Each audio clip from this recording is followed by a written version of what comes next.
the rain or shine. She's a part of the assembly line. She's making history, working for victory. Rosie, the riveter, keeps a sharp lookout for sabotage. Sitting up there on the fuselage, that little frail can do more than a male can do. Rosie, the riveter. Rosie's got a boyfriend, Charlie. Charlie, he's a Marine. Rosie is protected. Hi, Rosie. Howdy, Gertie. Where are you off to, Rosie? I've got to get to work in the factory here in 10 minutes. Oh, really? Well, I'll walk with you later. I'm on my way to the market, and I'm picking things up for dinner since we are going to have soldiers over. Wow. Say, Rosie, what are you doing working in a factory? Isn't that, I don't know, men's work? Men's work? Golly, Gertie, don't you know anything? You do listen to the radio, don't you? Yes, what do you mean, Rosie? Without women like us working in the factories, how do you think we'd get anything done? The men overseas aren't going to be able to win the war on their own, you know. Rosie, just what are you talking about? Think about it this way, Gertie. How many men do you know who are off fighting in the war? Well, there's my 2 brothers, and my father, of course, and that idiot Tom. We're getting married, you know. We're going steady. Well, that's 4 men from your family. So think about it this way. Think of taking 4 men from every family, in every house, in every state, all across America. The head of our assembly line at the factory told me that millions of men left the labor force to go fight overseas. And where does that leave us? Millions of workers short, that's where. That's not even accounting for all the new jobs they had to make with the war going on and all. You're trying to tell me that there are not enough men to fill at home to fill the factories anymore? Maybe they could fill all the factories, but not the shipyards, the dry docks, the truck and plane assembly lines, the road and bridge construction crews, the girder scaffolding, not to mention all the civilian jobs. Gee, Rosie, I never thought of it that way. It's my patriotic duty as an American woman, Gertie. Without us women doing our part here on the home front, the men overseas would all be lost.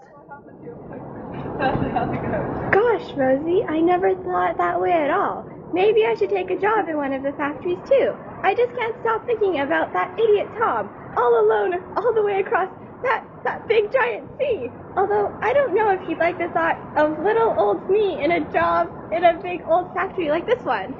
Lots of men don't, Gertie.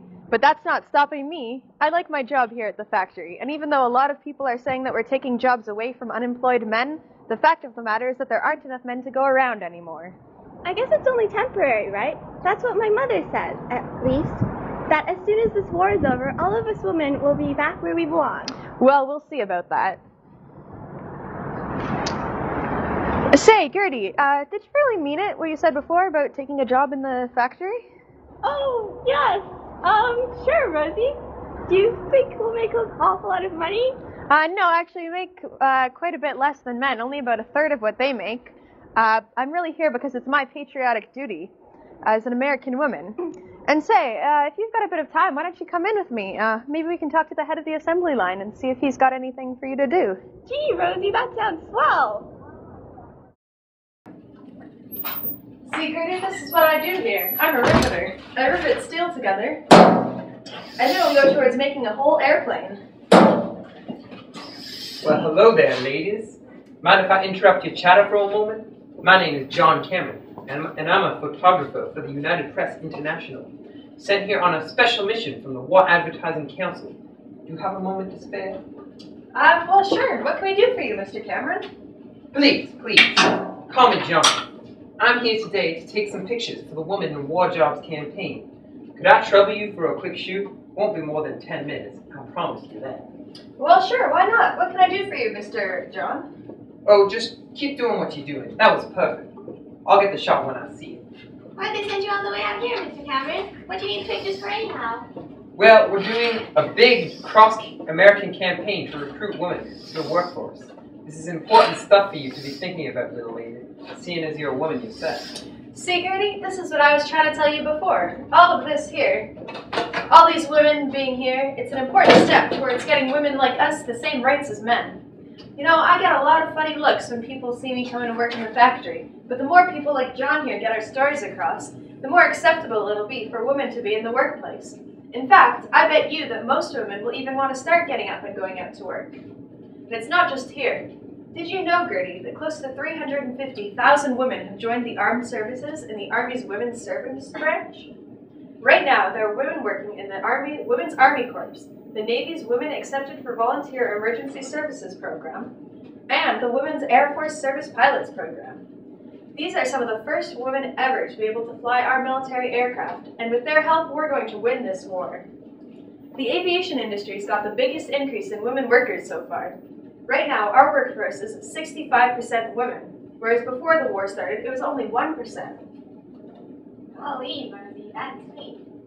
And then there are women like me, and like you could be too, Gertie. I work in the munitions industry. Which is exactly what I'm trying to recruit for today. And with your help, little lady, this could be one of the strongest propaganda campaigns for recruitment in all of America's history. So you see, Gertie, there's a lot to it. Not only do we women have to work as a patriotic duty to our country, but it's also an important step towards getting women equal rights with men, the rights we deserve. Say, Rosie, you think you could give me one last nice pose here? Just take a look over into my camera, will you? There's something true about red, white, and blue about Rosie, the riveter.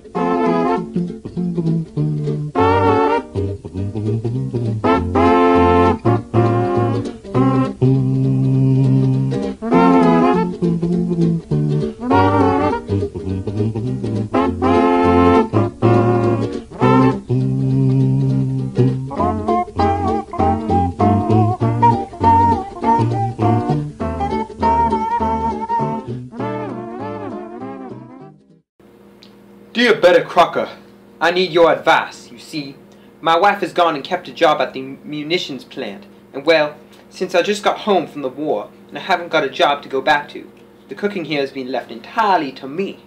I've got one of the cookbooks, but I just can't figure out how you get your chicken to be so darn crispy.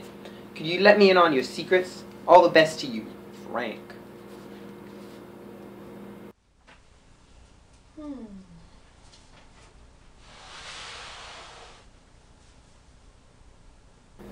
My dear Frank, your problem is not in the chicken, but in your wife. Don't you think that you, as a man, should be the one out working in the factory, while your wife stays home in the kitchen and does what she knows how to do best? Do bring it up with her over dinner, and I can guarantee you that within a few days all of your troubles will be solved. Sincerely, your friend, Betty Crocker. P.S. The answer to your chicken dilemma is Crisco.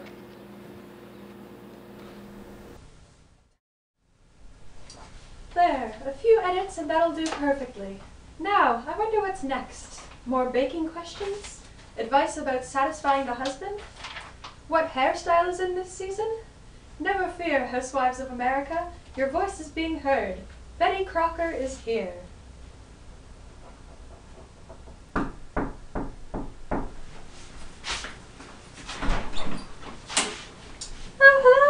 Hi, I saw you from outside. Oh, my dear Gertie, it has been a while, hasn't it? Just how have you been? Just swell, Betty, absolutely swell. My idiot Tom just got back from the war, and he started working at the plant again. How have you been, Betty? Oh, grand, Gertie. I'm busier now than I've ever been before. What exactly are you doing here, Betty? Do you work now? Well, yes, I suppose you could say that. I'm surprised you haven't heard, Gertie. I'm the new voice of the modern American housewife. I got this job for a number of different reasons, Gertie. See, the company I work for, General Mills, they needed someone to respond to all these letters they've been getting. We get all sorts of questions and requests here. Everything from how to cook, to tips on cleaning, to pleasing your husband, to what to wear, to the next tea party. General Mills wanted someone pleasant, friendly, and helpful, and so they chose me. That, and they liked my name. They told me that they think Betty sounds warm, friendly, and all-American. And I've got the same surname as William Crocker, a Washburn Crosby Company director. I used to work for them before we merged with General Mills. Well, gee, Betty, you're a perfect fit. I don't know that I know anyone more all-American than you are. You like cooking and baking, you're committed to all of your family members and many friends. You're resourceful, not to mention creative, in the household tasks that you do, and you're involved in the community. You really are the perfect American woman. Oh, shucks, Gertie. I'm just doing what any good American housewife would do. Don't you agree? Oh, of course. Not like, well, don't be the word about this to everyone, but certain women I know won't leave their jobs at the factory. They actually, can you believe it, like working there. The nerve of them. Exactly my point, Gertie. A real woman knows her place, and I sure know mine. That's what I tried to do here, Gertie, get women back where they belong. And I'm doing a very good job of it, if I do say so myself. I mean, Fortune magazine didn't name me the second best known woman in America in their April 1945 issue for nothing. Betty, you're a real inspiration to American women. And that's not it, Gertie. You've seen my books, haven't you? We just published a new one a few years back on conserving rations during the war. And we're working on a new picture cookbook now with the help of a local sorority. You see, these are the sorts of things women should be focusing on, not those dirty old factories. I've also got a radio show, do you know, where I tell women how to be their very best in the kitchen. And don't tell anyone I told you, it's all very hush-hush right now, but we're going to start airing a television program soon too. Gee, Betty, I bet every American woman in her right mind wants to be just like you. They don't call me America's First Lady of Food for nothing. Betty, you're on in 5. Come out onto the recording studio as soon as you're ready. That was my producer, Bob. He's a doll. Would you like to listen to the beginning of the program? Gosh, Betty, sure, that sounds like a real treat. Well, come on then, Gertie.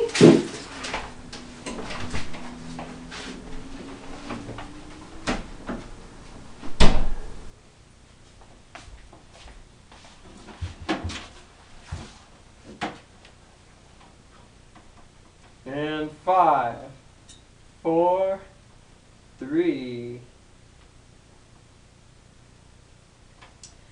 Hello, and welcome to the Betty Crocker School of the Air, our nation's first radio cooking show. This program is dedicated today to all the young, attractive, and gallant war brides out there. Pay special attention, because today we're going to tell you how to cook with a steak and all the supplies available to you on the market right now. Oh, hi, Gertie. What are you doing in your work clothes? I'm going off to the factory, of course. That airplane isn't going to build itself. See you later, Gertie.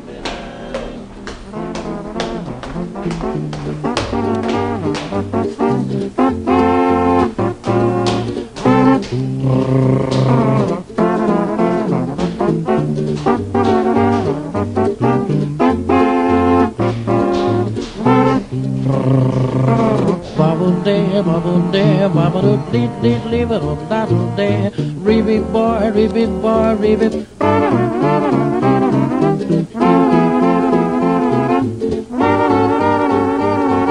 Rosie, Rosie, Rosie, the riveter on the ocean.